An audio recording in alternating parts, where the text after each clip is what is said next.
عمومی طور پہ رشتہ داریوں کے اندر بعض رشتہ دار بہت تلخیاں دیتے ہیں، زندگی کے اندر زہر بھر دیتے ہیں، لیکن اگر کبھی وہ مجبور ہوں تو ان کی اعانت کریں، اور ان کا رویہ کچھ بھی ہو، زہرناک ہی ہو، لیکن آپ کا رویہ خوبصورت ہونا چاہیے۔ آپ مجھے اگر پوچھیں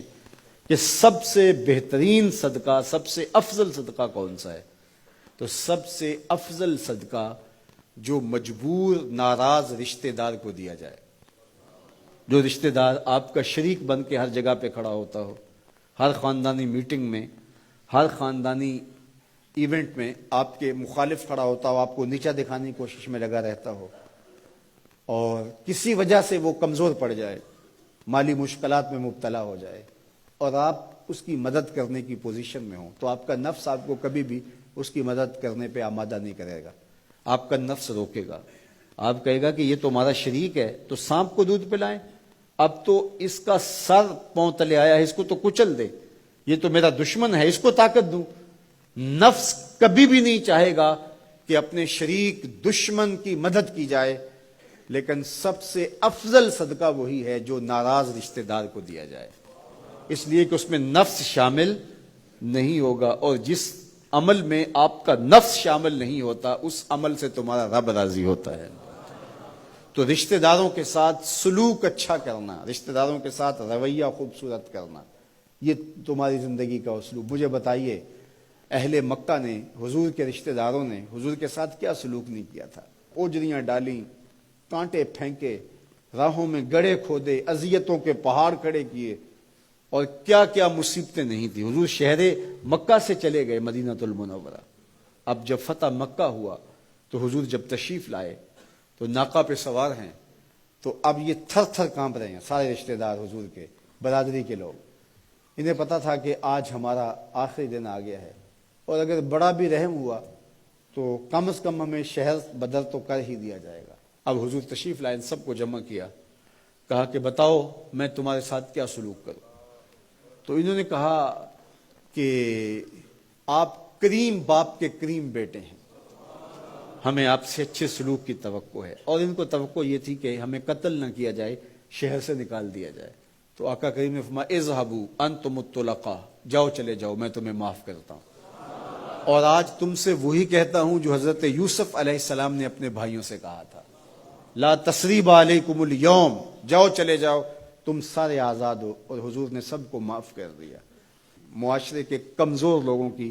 حضور علیہ السلام مدد کرتے، ان کا بوجھ حضور اٹھا لیتے۔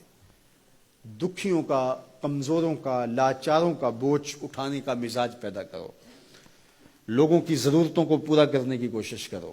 اپنے کندھوں پہ بوجھ اٹھاؤ اور ان کا بوجھ ہلکا کرو، یہ مزاج پیدا کرو۔ یہ تمہارے نبی علیہ السلام کی سنت ہے۔ وہ چاہے تمہارا دشمن ہی کیوں نہ ہو، لیکن اس کا بھی بوجھ کم کرو، اس کا بوجھ اپنے ذمہ لو۔ جس کا کوئی کمانے والا نہیں، معذور ہے، اپاہج ہے، لاچار ہے، زیادہ بچوں کا بوجھ ہے، اور ذرائع آمدن تھوڑے ہیں، تو آپ کثیر العیال لوگ ہیں جن کا کوئی مددگار نہیں ہے، آپ ان کی مدد کرتے ہیں، ان کے کام آتے ہیں، آپ ان کے لیے کمائی کرتے ہیں۔ یہ بات ذہن میں رکھیے، کمائی کرتے ہوئے 3 نیتوں کا استحضار رہنا چاہیے، 3 نیتیں آپ کے ساتھ جڑی رہنی چاہیے، تو آپ کا کاروبار، آپ کا رزق کمانا بابرکت ہوگا۔ اگر چوتھی چیز جڑ گئی تو آپ کے کاروبار میں، آپ کے رزق میں پیچیدگی آنا شروع ہو جائیں گی۔ سب سے پہلی نیت آپ کے ساتھ یہ جڑی ہو، عموماً ہم سب کے ساتھ یہ نیت جڑی ہوتی ہے، اور وہ یہ کہ ہم اپنی ضروریات کو خود پورا کریں اور سوال کی ذلت سے بچیں۔ دوسرا مقصد، جو میرے زیر کفالت لوگ ہیں، وہ بچے ہیں، بیوی ہے، بوڑھے والدین ہیں، وہ چھوٹے بہن بھائی ہیں، یا جو لوگ بھی میرے زیر کفالت ہیں، ان کی ضروریات کو میں نے پورا کرنا ہے، اور اس کے لیے میں یہ رزق کما رہا ہوں۔ تیسرا مقصد ہمارے ساتھ جڑا ہونا چاہیے، اور جب بھی ہم کمائی کر رہے ہیں تو ہمارے ذہن میں یہ بات ہو کہ معاشرے کے وہ لوگ، وہ میری گلی میں ہیں، میرے رشتہ داروں میں ہیں، میرے محلے میں ہیں، یا کہیں اور ہیں، جن کا کوئی کمانے والا نہیں ہے اور مجبور ہیں، میں ان کی مدد کروں گا۔ اللہ مجھے اس کاروبار سے، اس وسیلہ رزق سے اتنا عطا کر دے کہ میں اپنے بچوں کی کفالت بھی کروں گا، اپنی ضرورت بھی پوری کروں گا، اپنے والدین کی خدمت بھی کروں گا، اور معاشرے کے ان کمزور لوگوں کی مدد بھی کروں گا۔ وہ کام جن کے ذرائع نہیں ہوتے آمدن کے، بلکہ اخراجات ہوتے ہیں میں ان کاموں میں لگوں گا، مدارس دینیہ ہیں، مساجد ہیں اور دیگر ایسے کام ہیں، میں یہ خدمت کروں گا، اس لیے میں کما رہا ہوں۔ تو یہ رزق بابرکت ہوگا، اور آپ بیٹھے اپنے دفتر کی کرسی پہ ہوں گے، تمہارا رب تمہارے نامہ اعمال میں ثواب لکھا رہا ہوگا، فرشتے نیکیاں لکھ رہے ہوں گے۔